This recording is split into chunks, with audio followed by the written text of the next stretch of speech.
Chapter 1. Laying Plans. 1. Sun Tzu said, "The art of war is of vital importance to the state." 2.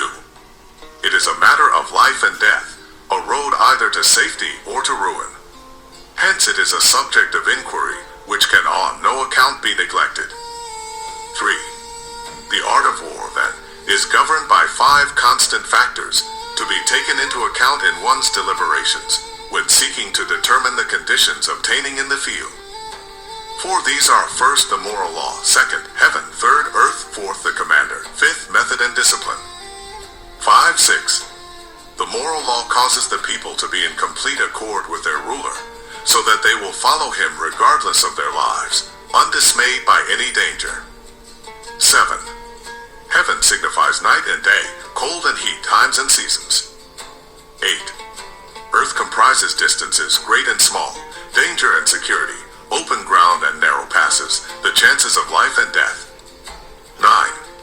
The commander stands for the virtues of wisdom, sincerity, benevolence, courage, and strictness. 10.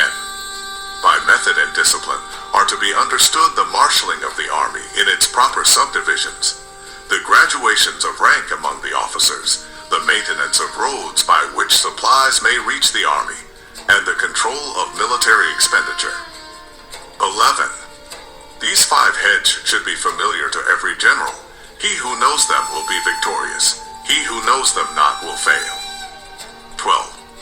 Therefore, in your deliberations, when seeking to determine the military conditions, let them be made the basis of a comparison in this wise. 13. First, which of the 2 sovereigns is imbued with the moral law? Second, which of the 2 generals has most ability?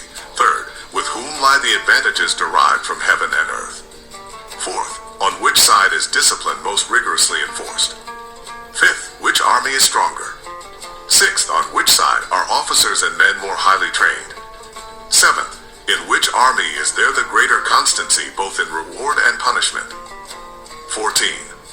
By means of these 7 considerations, I can forecast victory or defeat. 15. The general that hearkens to my counsel and acts upon it will conquer.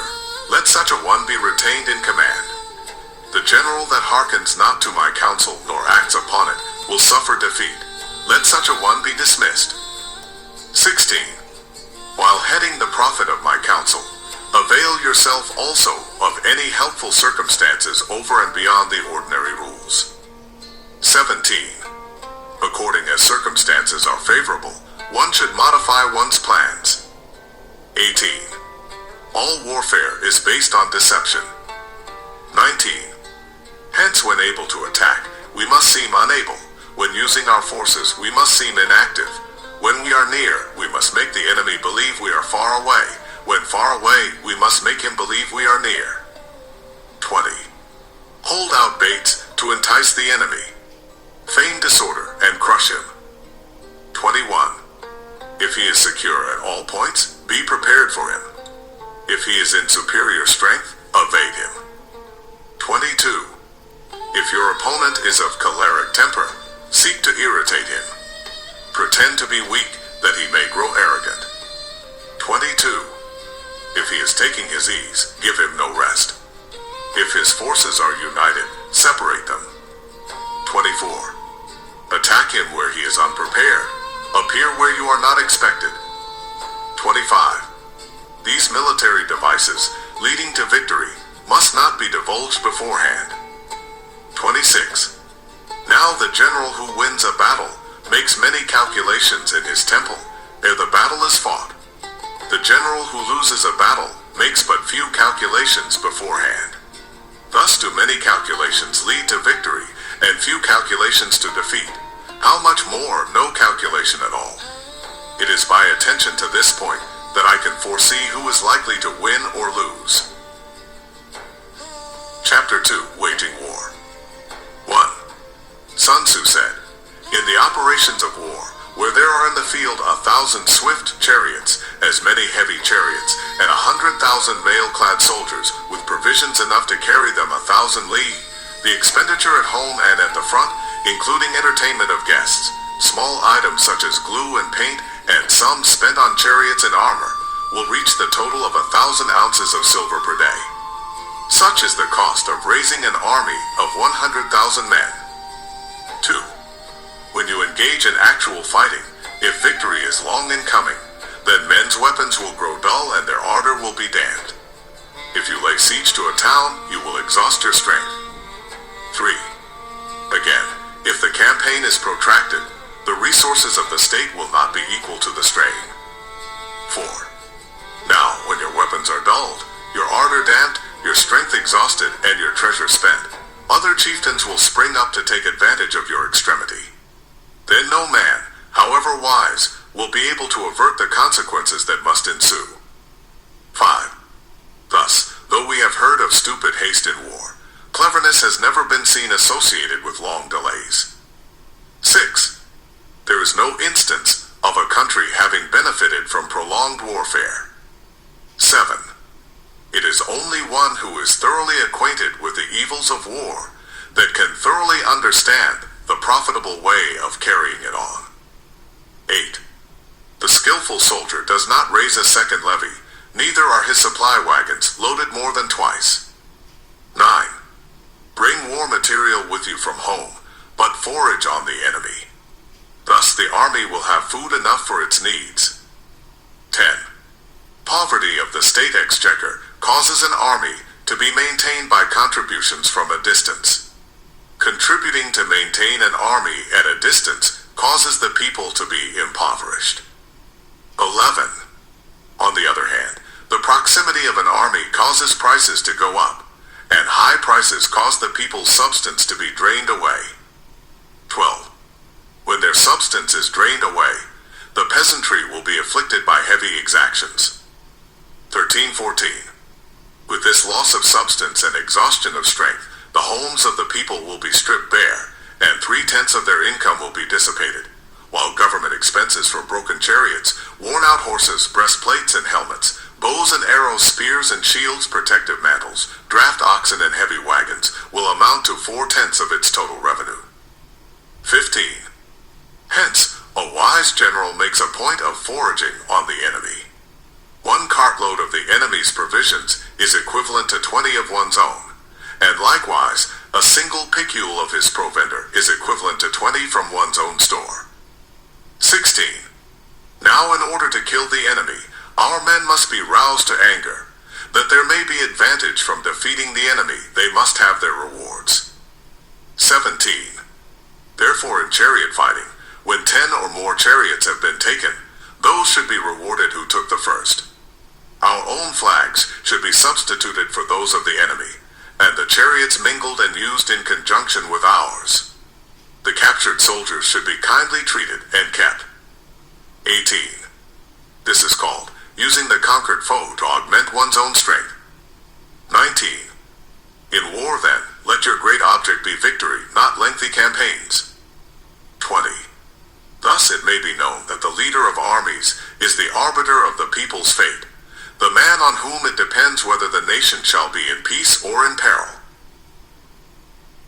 Chapter 3. Attack by Stratagem. 1. Sun Tzu said, in the practical art of war, the best thing of all is to take the enemy's country whole and intact. To shatter and destroy it is not so good. So too, it is better to recapture an army entire than to destroy it, to capture a regiment, a detachment or a company entire than to destroy them. 2.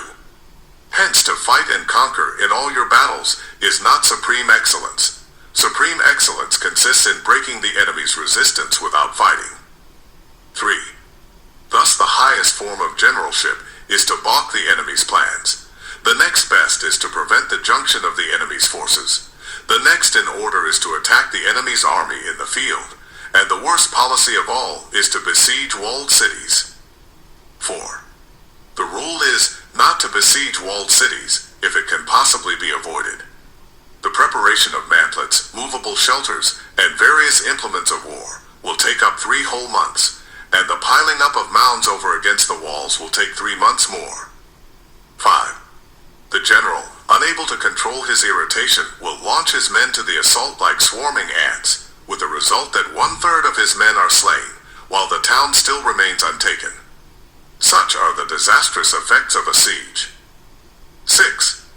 Therefore the skillful leader subdues the enemy's troops without any fighting. He captures their cities without laying siege to them. He overthrows their kingdom without lengthy operations in the field. 7. With his forces intact, he will dispute the mastery of the empire, and thus, without losing a man, his triumph will be complete. This is the method of attacking by stratagem. 8. It is the rule in war, if our forces are 10 to the enemy's 1, to surround him; if 5 to 1, to attack him; if twice as numerous, to divide our army into 2. 9. If equally matched, we can offer battle. If slightly inferior in numbers, we can avoid the enemy.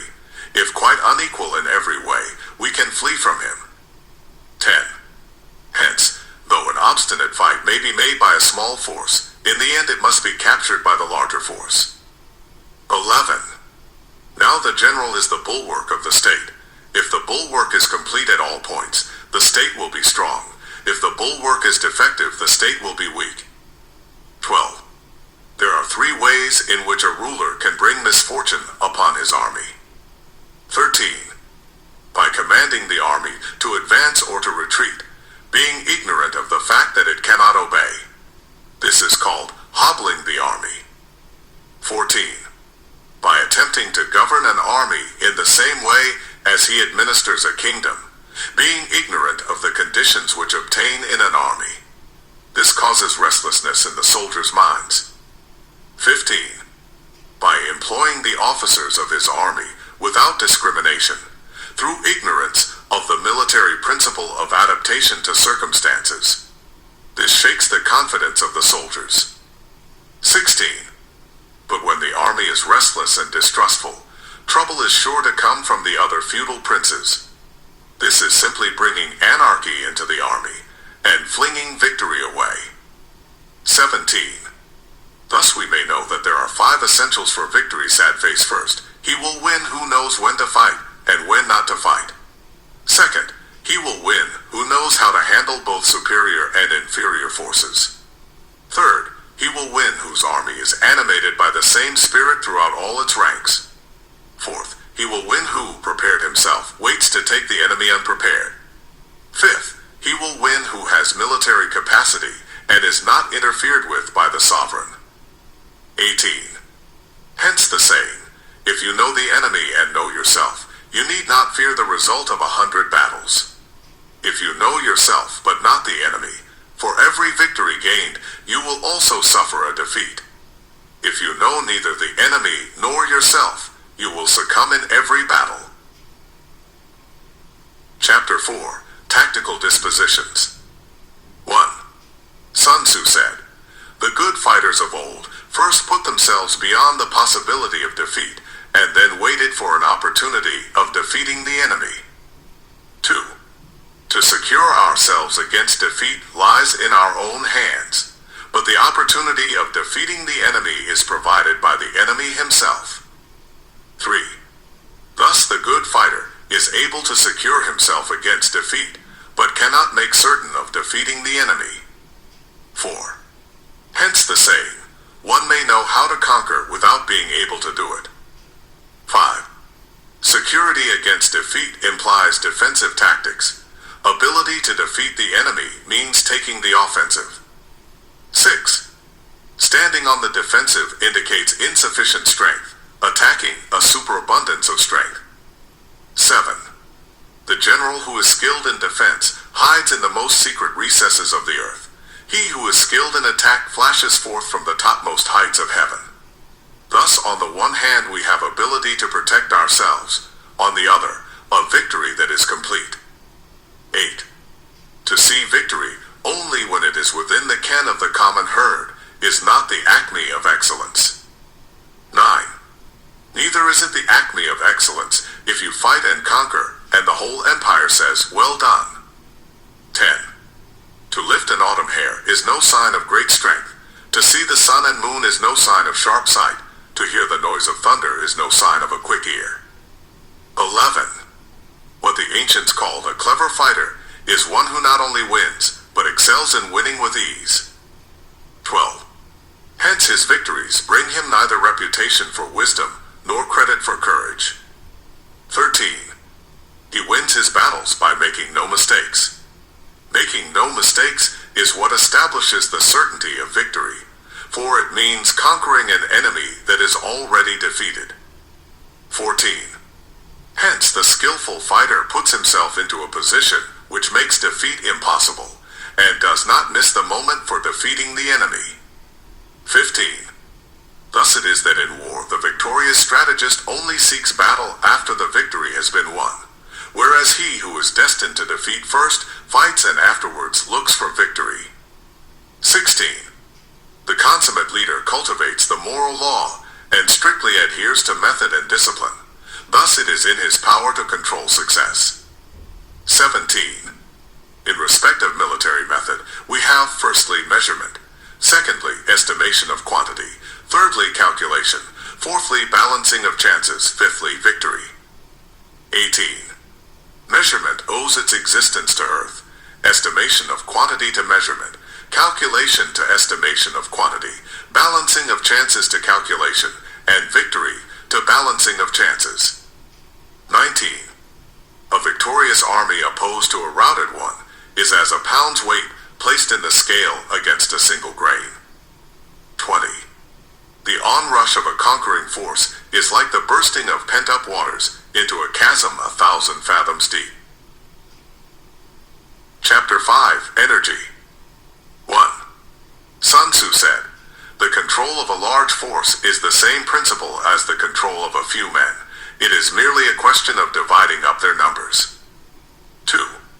Fighting with a large army under your command is no wise different from fighting with a small one. It is merely a question of instituting signs and signals. 3. To ensure that your whole host may withstand the brunt of the enemy's attack and remain unshaken, this is effected by maneuvers direct and indirect. 4. That the impact of your army may be like a grindstone dashed against an egg. This is effected by the science of weak points and strong. 5.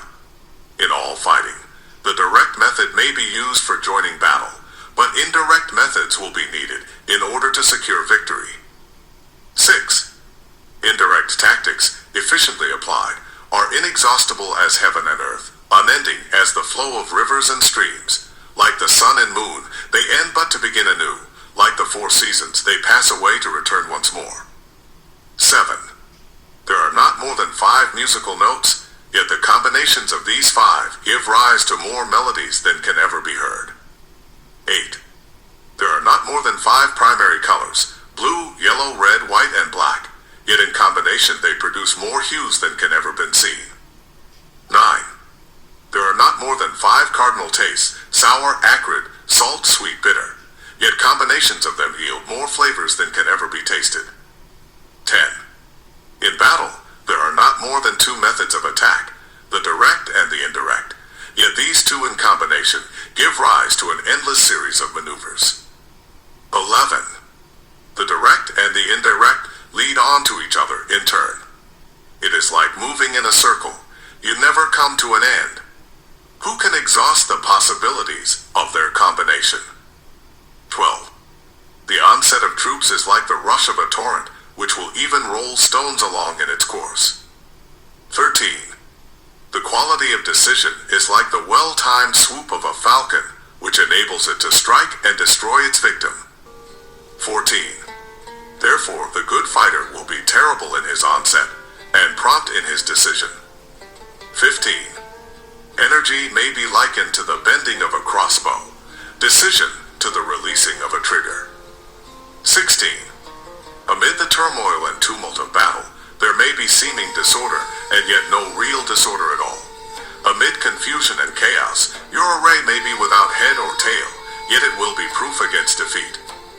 17. Simulated disorder postulates perfect discipline.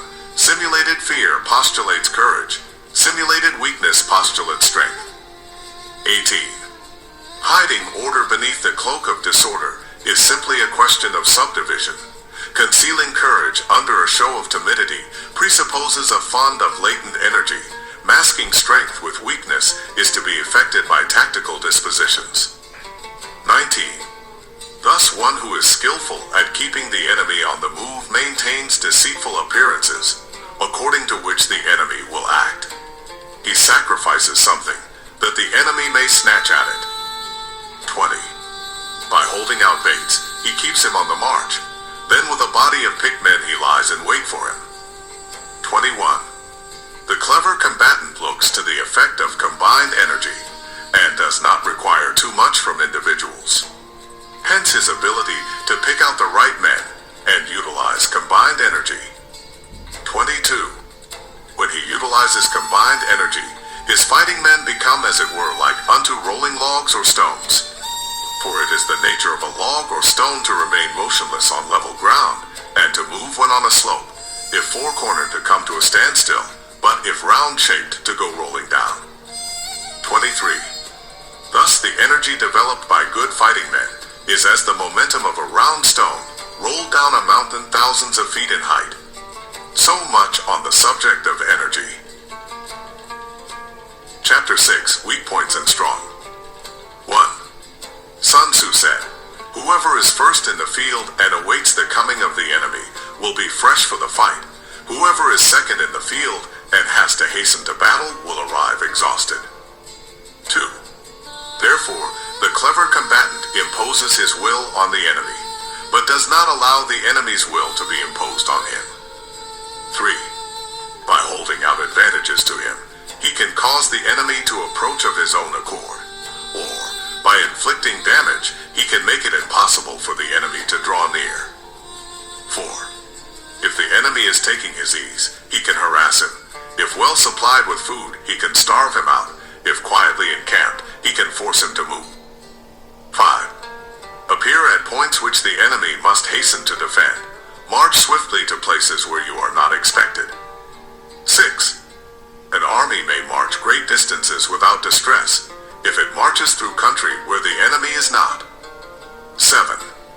You can be sure of succeeding in your attacks if you only attack places which are undefended. You can ensure the safety of your defense if you only hold positions that cannot be attacked. 8. Hence that general is skillful in attack whose opponent does not know what to defend, and he is skillful in defense whose opponent does not know what to attack. 9. O divine art of subtlety and secrecy! Through you we learn to be invisible, through you inaudible, and hence we can hold the enemy's fate in our hands. 10. You may advance and be absolutely irresistible if you make for the enemy's weak points. You may retire and be safe from pursuit if your movements are more rapid than those of the enemy. 11. If we wish to fight, the enemy can be forced to an engagement even though he be sheltered behind a high rampart and a deep ditch. All we need do is attack some other place that he will be obliged to relieve. 12. If we do not wish to fight, we can prevent the enemy from engaging us, even though the lines of our encampment be merely traced out on the ground. All we need do is to throw something odd and unaccountable in his way. 13. By discovering the enemy's dispositions and remaining invisible ourselves, we can keep our forces concentrated, while the enemy's must be divided. 14. We can form a single united body, while the enemy must split up into fractions. Hence there will be a whole, pitted against separate parts of a whole, which means that we shall be many to the enemy's few. 15. And if we are able thus to attack an inferior force with a superior one, our opponents will be in dire straits. 16. The spot where we intend to fight must not be made known, for then the enemy will have to prepare against a possible attack at several different points, and his forces being thus distributed in many directions, the numbers we shall have to face at any given point will be proportionately few. 17. For should the enemy strengthen his van, he will weaken his rear. Should he strengthen his rear, he will weaken his van. Should he strengthen his left, he will weaken his right. Should he strengthen his right, he will weaken his left. If he sends reinforcements everywhere, he will everywhere be weak. 18. Numerical weakness comes from having to prepare against possible attacks. Numerical strength from compelling our adversary to make these preparations against us. 19. Knowing the place and the time of the coming battle, we may concentrate from the greatest distances in order to fight. 20. But if neither time nor place be known, then the left wing will be impotent to succor the right equally impotent to succor the left, the van unable to relieve the rear, or the rear to support the van. How much more so if the furthest portions of the army are anything under 100 li apart, and even the nearest are separated by several li. 21. Though according to my estimate the soldiers of you exceed our own in number, that shall advantage them nothing in the matter of victory. I say then that victory can be achieved. 22. Though the enemy be stronger in numbers, we may prevent him from fighting. Scheme so as to discover his plans and the likelihood of their success. 23. Rouse him and learn the principle of his activity or inactivity. Force him to reveal himself so as to find out his vulnerable spots. 24. Carefully compare the opposing army with your own, so that you may know where strength is superabundant and where it is deficient. 25. In making tactical dispositions, the highest pitch you can attain is to conceal them. Conceal your dispositions, and you will be safe from the prying of the subtlest spies, from the machinations of the wisest brains. 26. How victory may be produced for them out of the enemy's own tactics, that is what the multitude cannot comprehend. 27. All men can see the tactics whereby I conquer, but what none can see is the strategy out of which victory is evolved. 28. Do not repeat the tactics which have gained you one victory, but let your methods be regulated by the infinite variety of circumstances. 29.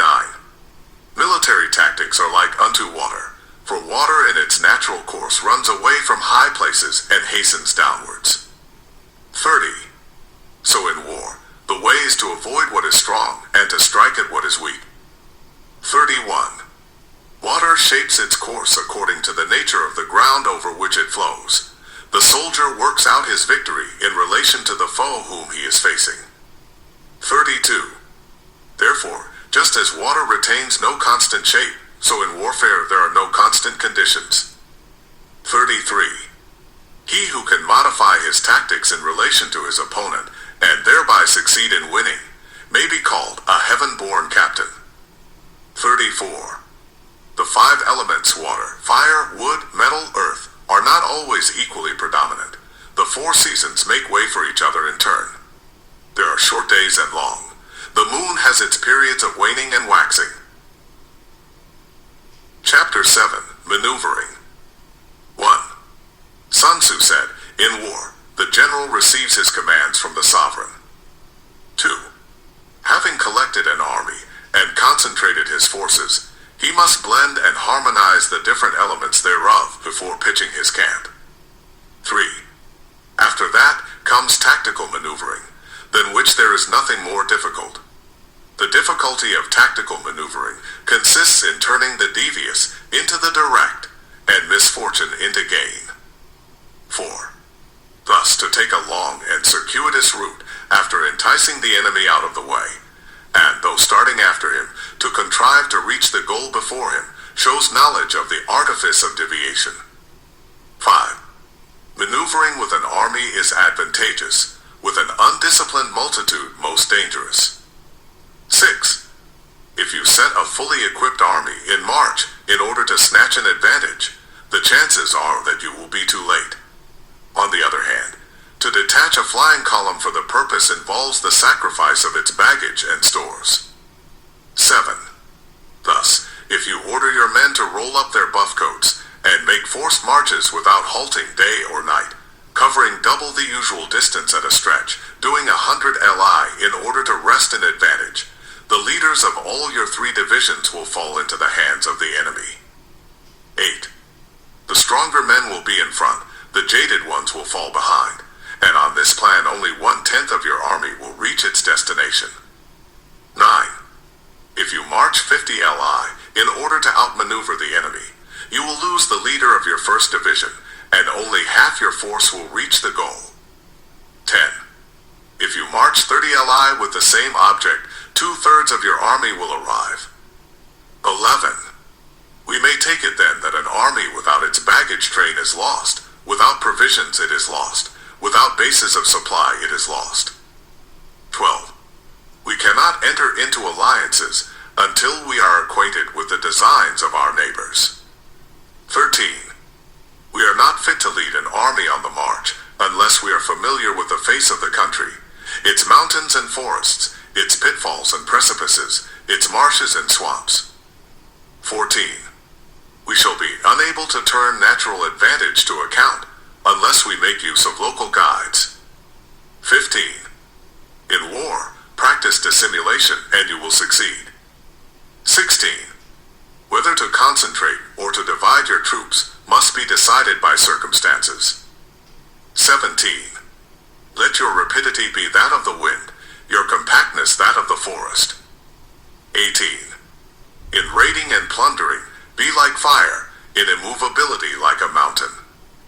19. Let your plans be dark and impenetrable as night, and when you move, fall like a thunderbolt. 20. When you plunder a countryside, let the spoil be divided amongst your men. When you capture new territory, cut it up into allotments for the benefit of the soldiery. 21. Ponder and deliberate before you make a move. 22. He will conquer who has learnt the artifice of deviation. Such is the art of maneuvering. 23. The Book of Army Management says, on the field of battle, the spoken word does not carry far enough, hence the institution of gongs and drums. Nor can ordinary objects be seen clearly enough, hence the institution of banners and flags. 24. Gongs and drums, banners and flags, are means whereby the ears and eyes of the host may be focused on one particular point. 25. The host thus forming a single united body, is it impossible either for the brave to advance alone, or for the cowardly to retreat alone. This is the art of handling large masses of men. 26. In night fighting then, make much use of signal fires and drums, and in fighting by day, of flags and banners, as a means of influencing the ears and eyes of your army. 27. A whole army may be robbed of its spirit. A commander-in-chief may be robbed of his presence of mind. 28. Now a soldier's spirit is keenest in the morning. By noonday it has begun to flag, and in the evening his mind is bent only on returning to camp. 29. A clever general, therefore, avoids an army when its spirit is keen, but attacks it when it is sluggish and inclined to return. This is the art of studying moods. 30. Disciplined and calm to await the appearance of disorder and hubbub amongst the enemy. This is the art of retaining self-possession. 31. To be near the goal while the enemy is still far from it, to wait at ease while the enemy is toiling and struggling, to be well fed while the enemy is famished. This is the art of husbanding one's strength. 32. To refrain from intercepting an enemy whose banners are in perfect order, to refrain from attacking an army drawn up in calm and confident array. This is the art of studying circumstances.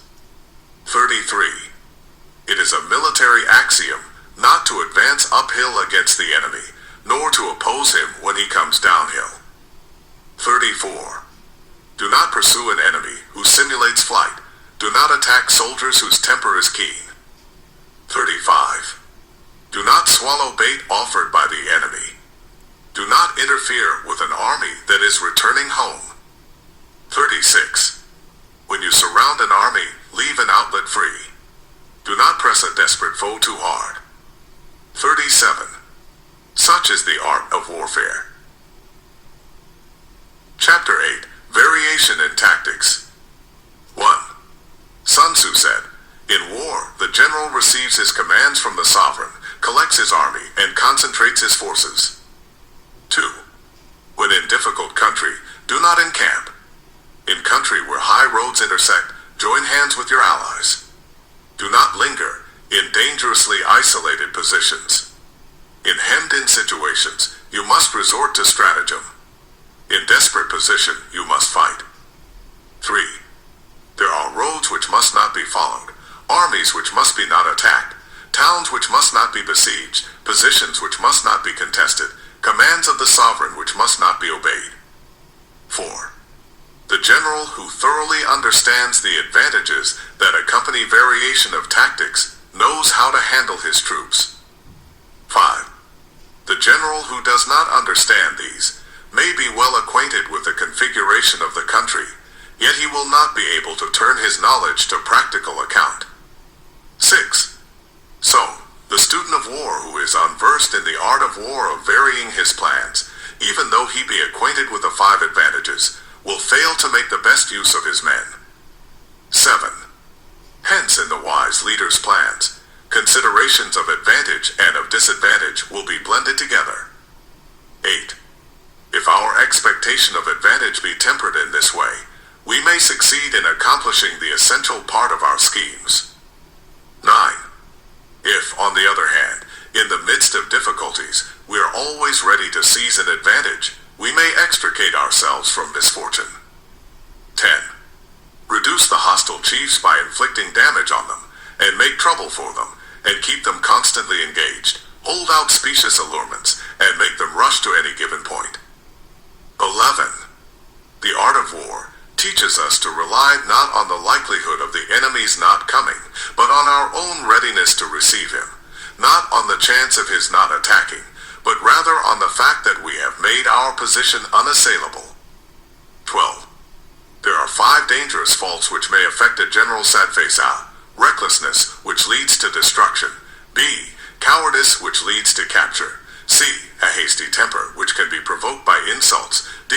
A delicacy of honor, which is sensitive to shame. E. Over-solicitude for his men, which exposes him to worry and trouble. 13. These are the 5 besetting sins of a general, ruinous to the conduct of war. 14. When an army is overthrown and its leader slain, the cause will surely be found among these 5 dangerous faults. Let them be a subject of meditation. Chapter 9. The Army on the March. 1. Sun Tzu said, "We come now to the question of encamping the army and observing signs of the enemy. Pass quickly over mountains and keep in the neighborhood of valleys." 2. Camp in high places facing the sun. Do not climb heights in order to fight. So much for mountain warfare.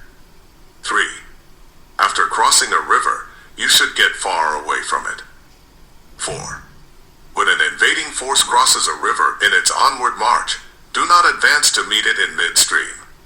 It will be best to let half the army get across, and then deliver your attack.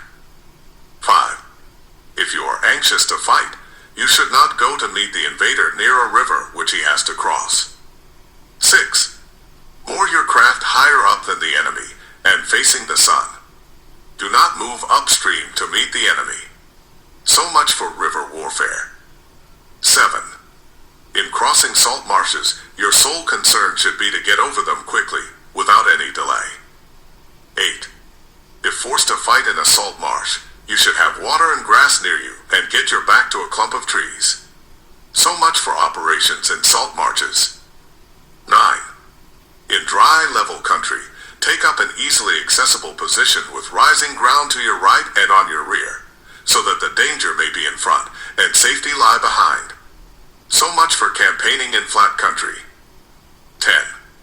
These are the 4 useful branches of military knowledge which enabled the Yellow Emperor to vanquish 4 several sovereigns. 11. All armies prefer high ground to low and sunny places to dark.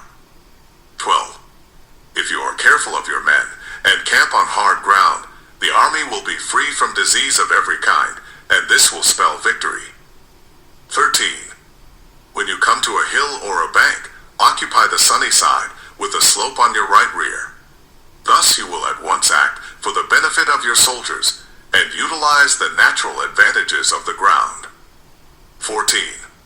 When in consequence of heavy rains up country, a river which you wish to ford is swollen and flecked with foam, you must wait until it subsides. 15.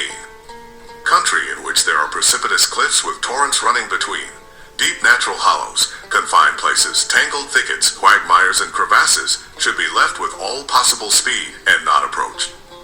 16. While we keep away from such places, we should get the enemy to approach them. While we face them, we should let the enemy have them on his rear. 17. If in the neighborhood of your camp there should be any hilly country, ponds surrounded by aquatic grass, hollow basins filled with reeds or woods with thick undergrowth, they must be carefully routed out and searched, for these are places where men in ambush or insidious spies are likely to be lurking. 18. When the enemy is close at hand and remains quiet, he is relying on the natural strength of his position. 19. When he keeps aloof and tries to provoke a battle, he is anxious for the other side to advance. 20. If his place of encampment is easy of access, he is tendering a bait. 21. Movement amongst the trees of a forest shows that the enemy is advancing. The appearance of a number of screens in the midst of thick grass means that the enemy wants to make us suspicious. 22. The rising of birds in their flight is the sign of an ambuscade. Startled beasts indicate that a sudden attack is coming. 23. When there is dust rising in a high column, it is the sign of chariots advancing. When the dust is low, but spread over a wide area, it betokens the approach of infantry. When it branches out in different directions, it shows that parties have been sent to collect firewood. A few clouds of dust moving to and fro signify that the army is encamping. 24. Humble words and increased preparations are signs that the enemy is about to advance. Violent language and driving forward as if to the attack are signs that he will retreat. 25. When the light chariots come out first and take up a position on the wings, it is a sign that the enemy is forming for battle. 26. Peace proposals unaccompanied by a sworn covenant indicate a plot. 27. When there is much running about and the soldiers fall into rank, it means that the critical moment has come. 28. When some are seen advancing and some retreating, it is a lure. 29. When the soldiers stand leaning on their spears, they are faint from want of food. 30. If those who are sent to draw water begin by drinking themselves, the army is suffering from thirst.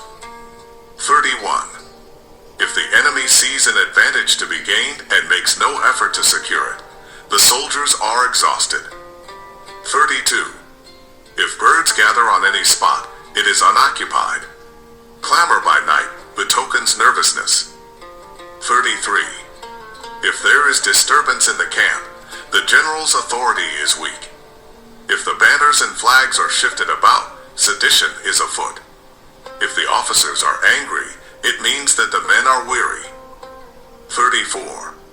When an army feeds its horses with grain and kills its cattle for food, and when the men do not hang their cooking pots over the campfires, showing that they will not return to their tents, you may know that they are determined to fight to the death. 35. The sight of men whispering together in small knots or speaking in subdued tones points to disaffection amongst the rank and file. 36. Too frequent rewards signify that the enemy is at the end of his resources. Too many punishments betray a condition of dire distress. 37. To begin by bluster, but afterwards to take fright at the enemy's numbers, shows a supreme lack of intelligence. 38. When envoys are sent with compliments in their mouths, it is a sign that the enemy wishes for a truce. 39. If the enemy's troops march up angrily and remain facing ours for a long time without either joining battle or taking themselves off again, the situation is one that demands great vigilance and circumspection.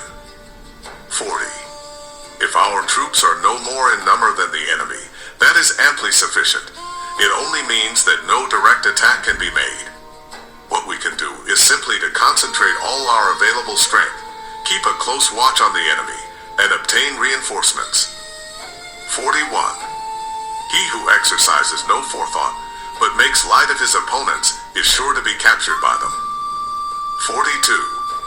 If soldiers are punished before they have grown attached to you, they will not prove submissive, and unless submissive, then will be practically useless.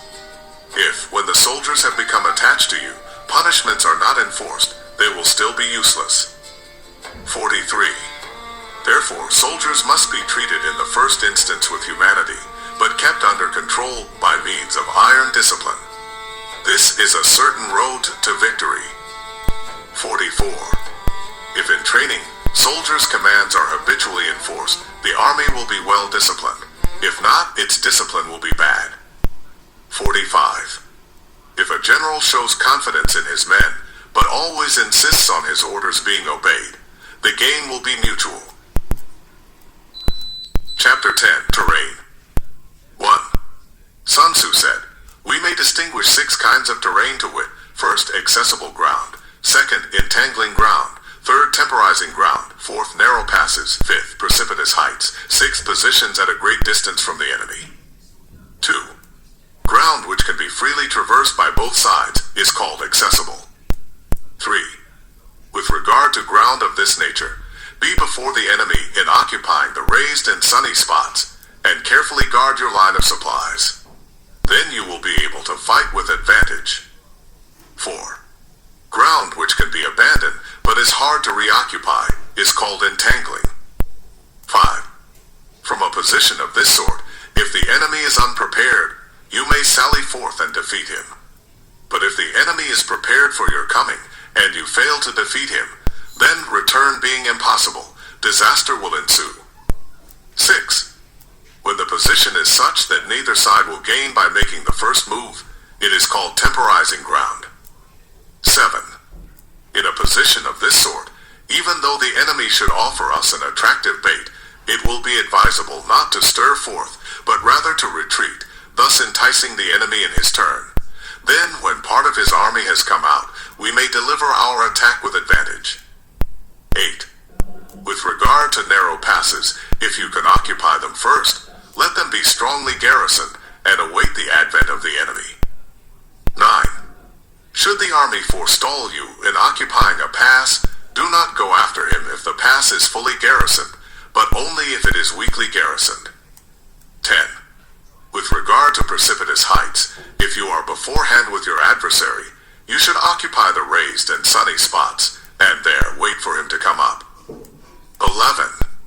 If the enemy has occupied them before you, do not follow him, but retreat and try to entice him away. 12.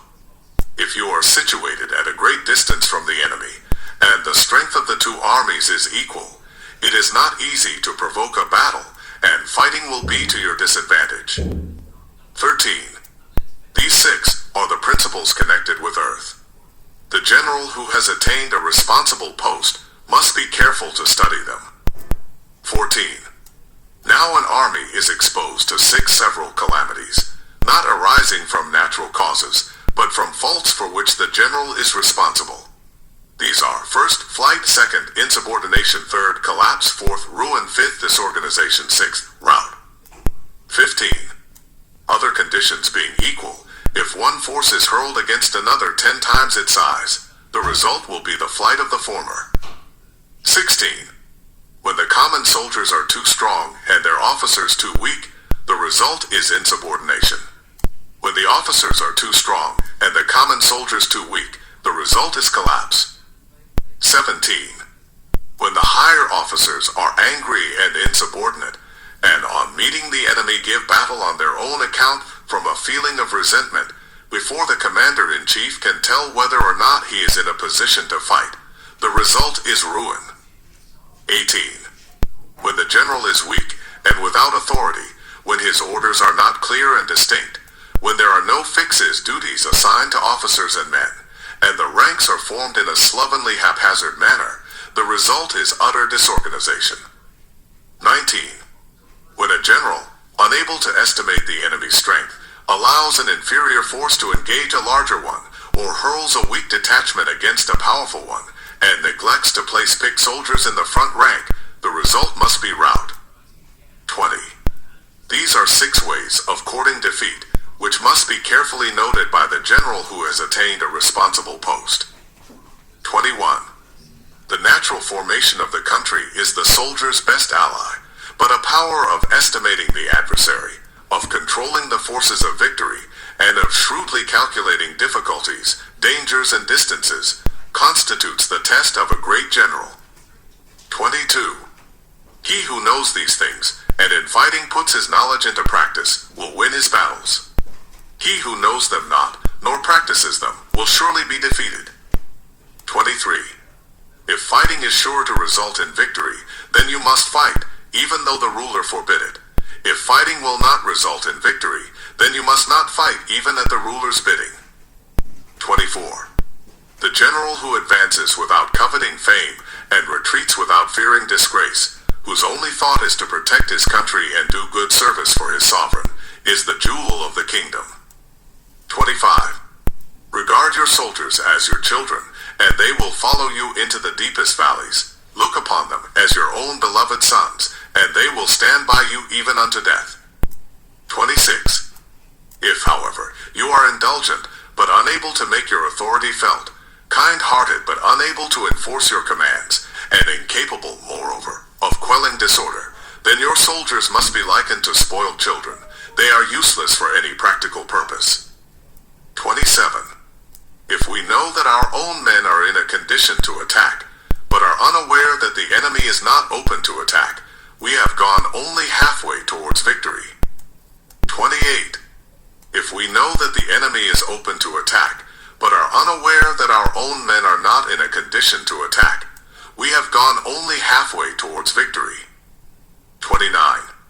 If we know that the enemy is open to attack, and also know that our men are in a condition to attack, but are unaware that the nature of the ground makes fighting impracticable, we have still gone only halfway towards victory.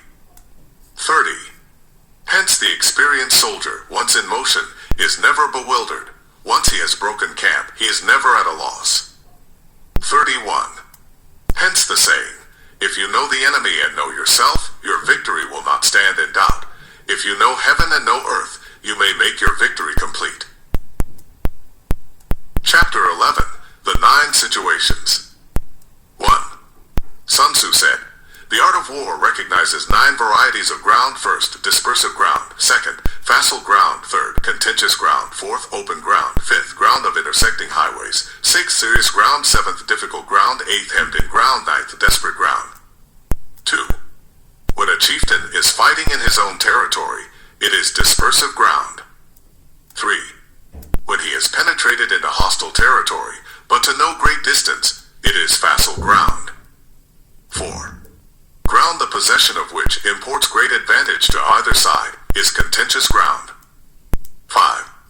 Ground on which each side has liberty of movement is open ground. 6.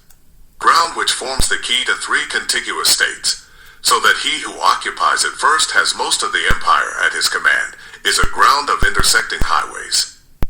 7. When an army has penetrated into the heart of a hostile country, leaving a number of fortified cities in its rear, it is serious ground. 8. Mountain forests, rugged steeps, marshes, and fens, all country that is hard to traverse, this is difficult ground. 9. Ground which is reached through narrow gorges, and from which we can only retire by tortuous paths, so that a small number of the enemy would suffice to crush a large body of our men. This is hemmed in ground. 10. Ground on which we can only be saved from destruction by fighting without delay is desperate ground. 11. On dispersive ground, therefore, fight not. On facile ground, hold not. On contentious ground, attack not. 12. On open ground, do not try to block the enemy's way. On the ground of intersecting highways, join hands with your allies. 13. On serious ground, gather and plunder. In difficult ground, keep steadily on the march. 14. On hemmed-in ground, resort to stratagem. On desperate ground, fight. 15. Those who were called skillful leaders of old knew how to drive a wedge between the enemy's front and rear, to prevent cooperation between his large and small divisions, to hinder the good troops from rescuing the bad, the officers from rallying their men. 16. When the enemy's men were united, they managed to keep them in disorder. 17. When it was to their advantage, they made a forward move, when otherwise they stopped still. 18. If asked how to cope with a great host of the enemy, in orderly array and on the point of marching to the attack, I should say, begin by seizing something which your opponent holds dear, then he will be amenable to your will. 19. Rapidity is the essence of war. Take advantage of the enemy's unreadiness, make your way by unexpected routes, and attack unguarded spots. 20. The following are the principles to be observed by an invading force. The further you penetrate into a country, the greater will be the solidarity of your troops, and thus the defenders will not prevail against you. 21. Make forays in fertile country in order to supply your army with food. 22. Carefully study the well-being of your men, and do not overtax them. Concentrate your energy and hoard your strength. Keep your army continually on the move, and devise unfathomable plans. 23. Throw your soldiers into positions whence there is no escape, and they will prefer death to flight. If they will face death, there is nothing they may not achieve. Officers and men alike will put forth their uttermost strength. 24. Soldiers, when in desperate straits, lose the sense of fear. If there is no place of refuge, they will stand firm. If they are in hostile country, they will show a stubborn front. If there is no help for it, they will fight hard. 25. Thus, without waiting to be marshaled, the soldiers will be constantly on the qui-vive. Without waiting to be asked, they will do your will. Without restrictions, they will be faithful. Without giving orders, they can be trusted. 26. Prohibit the taking of omens, and do away with superstitious doubts. Then until death itself comes, no calamity need be feared. 27. If our soldiers are not overburdened with money, it is not because they have a distaste for riches. If their lives are not unduly long, it is not because they are disinclined to longevity. 28. On the day they are ordered out to battle, your soldiers may weep, those sitting up bedewing their garments, and those lying down letting the tears run down their cheeks. But let them once be brought to bay, and they will display the courage of a Chu or a Kuei. 29. The skillful tactician may be likened to the Shuai Jan. Now the Shuai Jan is a snake that is found in the Chung Mountains. Strike at its head, and you will be attacked by its tail. Strike at its tail, and you will be attacked by its head. Strike at its middle, and you will be attacked by head and tail both. 30. Asked if an army can be made to imitate the Shuai Jan, I should answer, yes. For the men of Wu and the men of Yu are enemies. Yet if they are crossing a river in the same boat and are caught by a storm, they will come to each other's assistance just as the left hand helps the right. 31. Hence it is not enough to put one's trust in the tethering of horses and the burying of chariot wheels in the ground. 32. The principle on which to manage an army is to set up one standard of courage which all must reach. 33. How to make the best of both strong and weak, that is a question involving the proper use of ground. 34. Thus the skillful general conducts his army just as though he were leading a single man, willy-nilly, by the hand. 35. It is the business of a general to be quiet, and thus ensure secrecy, upright and just, and thus maintain order. 36. He must be able to mystify his officers and men by false reports and appearances, and thus keep them in total ignorance. 37. By altering his arrangements and changing his plans, he keeps the enemy without definite knowledge. By shifting his camp and taking circuitous routes, he prevents the enemy from anticipating his purpose. 38. At the critical moment, the leader of an army acts like one who has climbed up a height and then kicks away the ladder behind him. He carries his men deep in the hostile territory before he shows his hand. 39. He burns his boats and breaks his cooking pots. Like a shepherd driving a flock of sheep, he drives his men this way and that, and nothing knows whither he is going. 40. To muster his host and bring it into danger. This may be termed the business of the general. 41. the different measures suited to the 9 varieties of ground, the expediency of aggressive or defensive tactics, and the fundamental laws of human nature. These are things that must most certainly be studied. 42. When invading hostile territory, the general principle is that penetrating deeply brings cohesion. Penetrating but a short way means dispersion. 43. When you leave your own country behind and take your army across neighborhood territory, you find yourself on critical ground. When there are means of communication on all 4 sides, the ground is one of intersecting highways. 44. When you penetrate deeply into a country, it is serious ground. When you penetrate but a little way, it is facile ground. 45. When you have the enemy's strongholds on your rear and narrow passes in front, it is hemmed in ground. When there is no place of refuge at all, it is desperate ground. 46. Therefore, on dispersive ground, I would inspire my men with unity of purpose. On facile ground, I would see that there is close connection between all parts of my army. 47. On contentious ground, I would hurry up my rear. 48. On open ground, I would keep a vigilant eye on my defenses. On ground of intersecting highways, I would consolidate my alliances. 49. On serious ground, I would try to ensure a continuous stream of supplies. On difficult ground, I would keep pushing on along the road. 50. On hemmed-in ground, I would block any way of retreat. On desperate ground, I would proclaim to my soldiers the hopelessness of saving their lives. 51. For it is the soldier's disposition to offer an obstinate resistance when surrounded, to fight hard when he cannot help himself, and to obey promptly when he has fallen into danger. 52. We cannot enter into alliance with neighboring princes until we are acquainted with their designs. We are not fit to lead an army on the march unless we are familiar with the face of the country, its mountains and forests, its pitfalls and precipices, its marshes and swamps. We shall be unable to turn natural advantages to account unless we make use of local guides. 53. To be ignored of any one of the following 4 or 5 principles does not befit a warlike prince. 54. When a warlike prince attacks a powerful state, his generalship shows itself in preventing the concentration of the enemy's forces.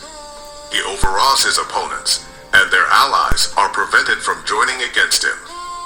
55. Hence he does not strive to ally himself with all and sundry, nor does he foster the power of other states. He carries out his own secret designs, keeping his antagonists in awe. Thus he is able to capture their cities and overthrow their kingdoms. 56. Bestow rewards without regard to rule, issue orders without regard to previous arrangements, and you will be able to handle a whole army as though you had to do with but a single man. 57. Confront your soldiers with the deed itself. Never let them know your design. When the outlook is bright, bring it before their eyes, but tell them nothing when the situation is gloomy. 58. Place your army in deadly peril, and it will survive. Plunge it into desperate straits, and it will come off in safety. 59. For it is precisely when a force has fallen into harm's way that is capable of striking a blow for victory. 60. Success in warfare is gained by carefully accommodating ourselves to the enemy's purpose. 61. By persistently hanging on the enemy's flank, we shall succeed in the long run in killing the commander-in-chief. 62. This is called ability to accomplish a thing by sheer cunning. 63. On the day that you take up your command, block the frontier passes, destroy the official tallies, and stop the passage of all emissaries. 64. Be stern in the council chamber, so that you may control the situation. 65. If the enemy leaves a door open, you must rush in. 66. Forestall your opponent by seizing what he holds dear, and subtly contrive to time his arrival on the ground. 67. Walk in the path defined by rule, and accommodate yourself to the enemy until you can fight a decisive battle. 68. At first, then, exhibit the coyness of a maiden, until the enemy gives you an opening. Afterwards, emulate the rapidity of a running hare, and it will be too late for the enemy to oppose you. Chapter 12. The Attack by Fire. 1. Sun Tzu said, there are 5 ways of attacking with fire. The first is to burn soldiers in their camp. The second is to burn stores. The third is to burn baggage trains. The fourth is to burn arsenals and magazines. The fifth is to hurl dropping fire amongst the enemy. 2. In order to carry out an attack, we must have means available. The material for raising fire should always be kept in readiness. 3. There is a proper season for making attacks with fire, and special days for starting a conflagration. 4. The proper season is when the weather is very dry. The special days are those when the moon is in the constellations of the sieve, the wall, the wing, or the crossbar. For these 4 are all days of rising wind. 5. In attacking with fire, one should be prepared to meet 5 possible developments. 6. When fire breaks out inside to enemy's camp, respond at once with an attack from without. 7. If there is an outbreak of fire, but the enemy's soldiers remain quiet, bide your time and do not attack. 8. When the force of the flames has reached its height, follow it up with an attack if that is practicable. If not, stay where you are. 9. If it is possible to make an assault with fire from without, do not wait for it to break out within, but deliver your attack at a favorable moment. 10. When you start a fire, be to windward of it. Do not attack from the leeward. 11. A wind that rises in the daytime lasts long, but a night breeze soon falls. 12. In every army, the 5 developments connected with fire must be known, the movements of the stars calculated, and a watch kept for the proper days. 13. Hence those who use fire as an aid to the attack show intelligence. Those who use water as an aid to the attack gain an accession of strength. 14. By means of water, an enemy may be intercepted, but not robbed of all his belongings. 15. Unhappy is the fate of one who tries to win his battles and succeed in his attacks without cultivating the spirit of enterprise, for the result is waste of time and general stagnation. 16. Hence the saying, the enlightened ruler lays his plans well ahead, the good general cultivates his resources. 17. Move not unless you see an advantage. Use not your troops unless there is something to be gained. Fight not unless the position is critical. 18. No ruler should put troops into the field merely to gratify his own spleen. No general should fight a battle simply out of pique. 19.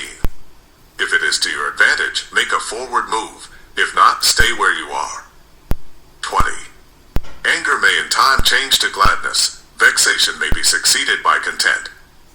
21. But a kingdom that has once been destroyed can never come again into being, nor can the dead ever be brought back to life. 22.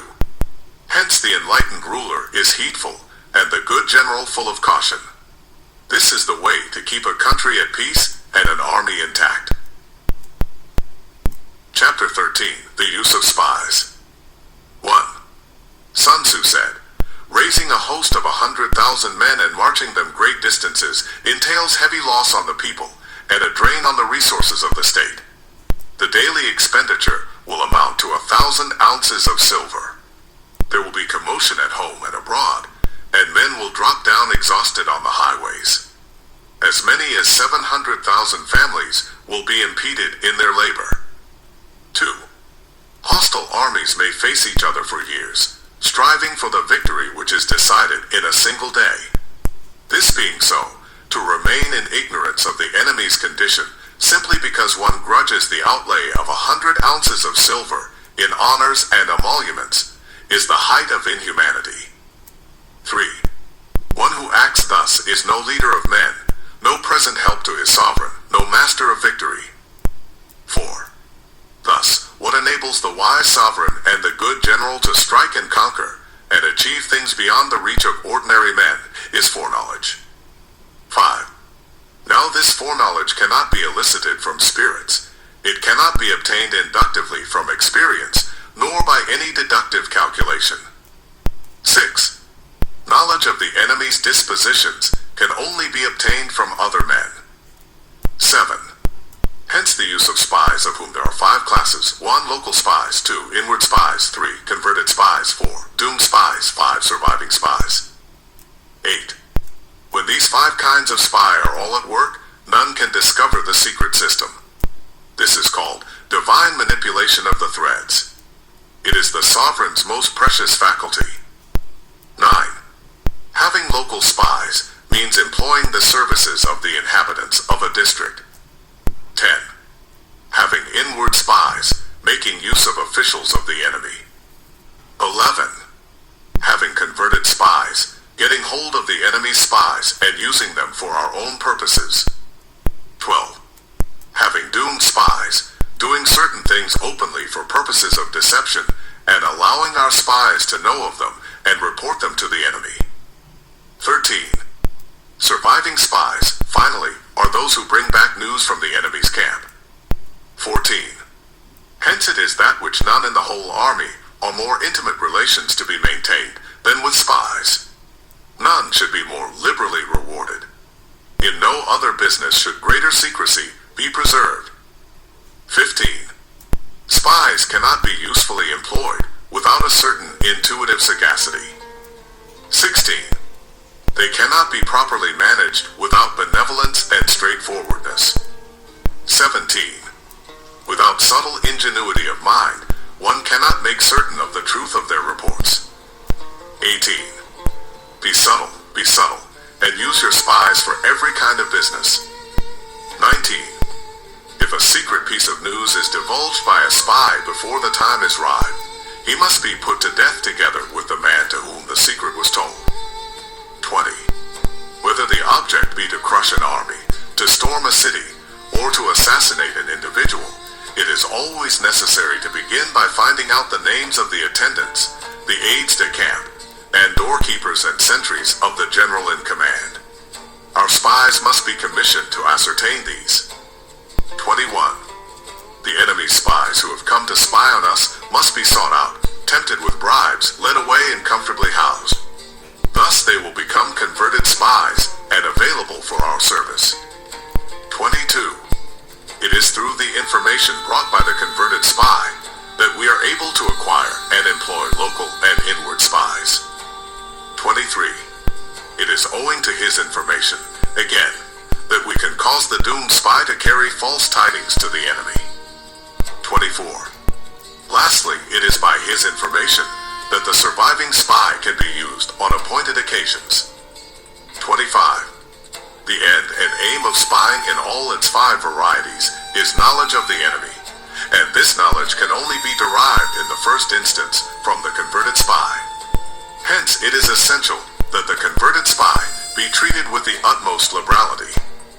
26. Of old, the rise of the Yin dynasty was due to Ai Qi, who had served under the Shah. Likewise, the rise of the Zhou dynasty was due to Liu Ya, who had served under the Yin. 27. Hence it is only the enlightened ruler and the wise general who will use the highest intelligence of the army for purposes of spying, and thereby they achieve great results. Spies are a most important element in water, because on them depends an army's ability to move.